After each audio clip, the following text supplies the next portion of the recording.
You guys had 23 league changes and 16 ties. Just overall, what did this one come down to, especially in those closing minutes? I like the fight all the way through. I think the team competed well. It came down to defensive rebounding in the fourth. I think they had 10 second chance points in the fourth quarter.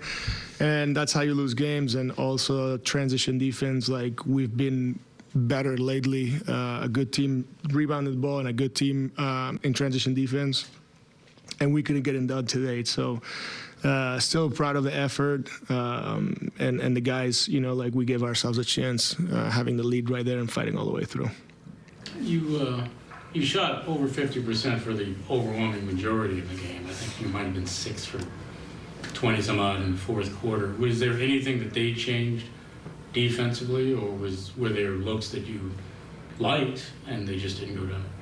Yeah, I think it was a little bit of that, and you know, like running out of gas towards the end, and you know, we kept looking at Mike instead of using him and others taking or making the shot. And again, like you can control if you take a good shot, you can control if it goes in. I thought that, you know, Terrence's shot was good because it was open and everybody was trying to guard Mike.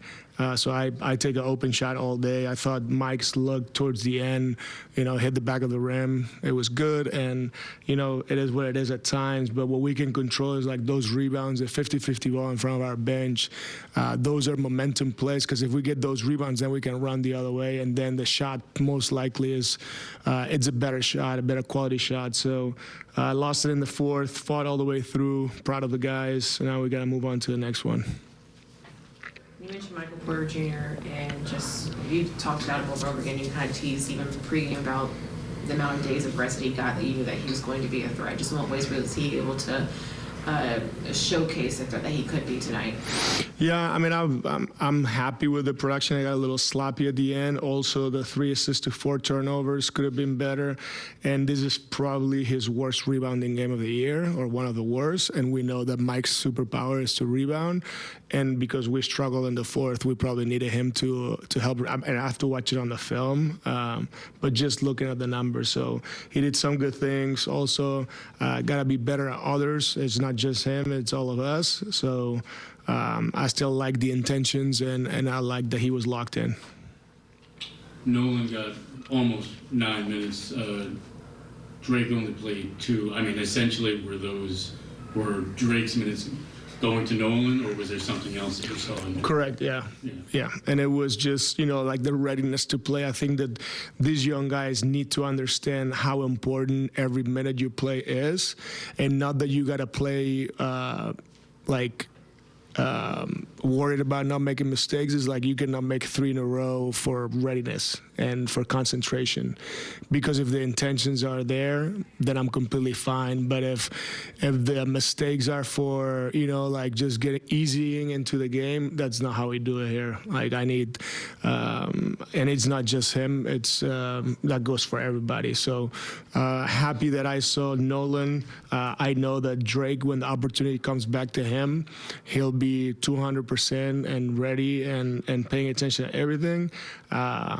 And like I said, I think that also Nolan played with confidence. You know, he had did good things. So meaningful minutes right there.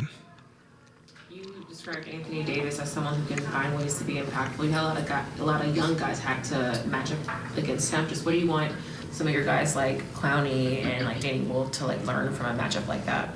Yeah, I mean, the reps are very important, and the game plan discipline, and what are we trying to do with him. Obviously, he ended up with 24 points, 14 rebounds, which is pretty impressive, but I thought our effort was there, the physicality, and like you said, they had those reps, and I think it's just like a good learning experience.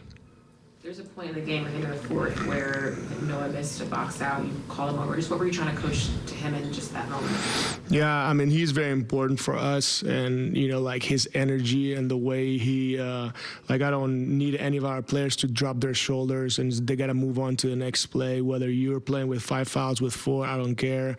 And right there, it was game time, and, you know, I thought that he could have been better right there and be aggressive and communicate and be in the defensive stance and so on and so forth. So just trying to get the best out of him. I know Noah has a, you know, always the right intention. So just needed him to be better.